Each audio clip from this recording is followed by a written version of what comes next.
Don't pay another cent in rent to your landlord. It's a dream we all have, to own our own home and stop paying rent.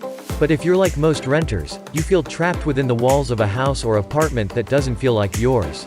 How could it when you're not even permitted to bang in a nail or two without a hassle? You feel like you're stuck in the renter's rut with no way of rising up out of it and owning your own home. Don't feel trapped anymore. It doesn't matter how long you've been renting, or how insurmountable your financial situation may seem.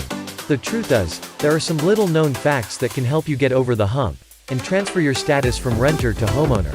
With this information, you will begin to see how you really can save for a down payment, stop lining your landlord's pockets, and stop wasting thousands of dollars on rent. 6 little-known facts that can help you buy your first home. The problem that most renters face isn't your ability to meet a monthly payment. Goodness knows that you must meet this monthly obligation every 30 days already. The problem is accumulating enough capital to make a down payment on something more permanent. But saving for this lump sum doesn't have to be as difficult as you might think. Consider the following 6 important points. You can buy a home with much less down than you think. There are some local or federal government programs, such as first-time buyer programs, to help people get into the housing market. You can qualify as a first-time buyer even if your spouse has owned a home before, as long as your name was not registered.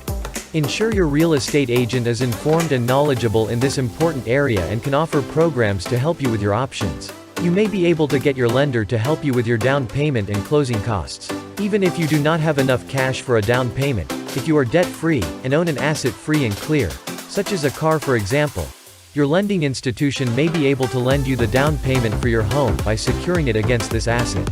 You may be able to find a seller to help you buy and finance your home.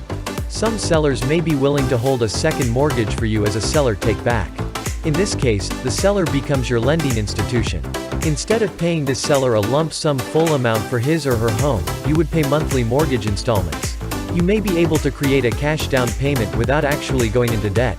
By borrowing money for certain investments to a specified level, you may be able to generate a significant tax refund for yourself that you can use as a down payment.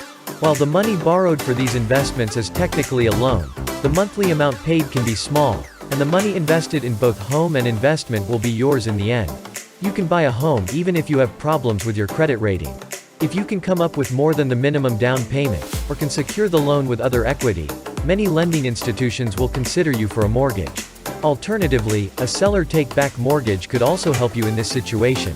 You can, and should, get pre-approved for a home loan before you go looking for a home. Pre-approval is easy, and can give you complete peace of mind when shopping for your home.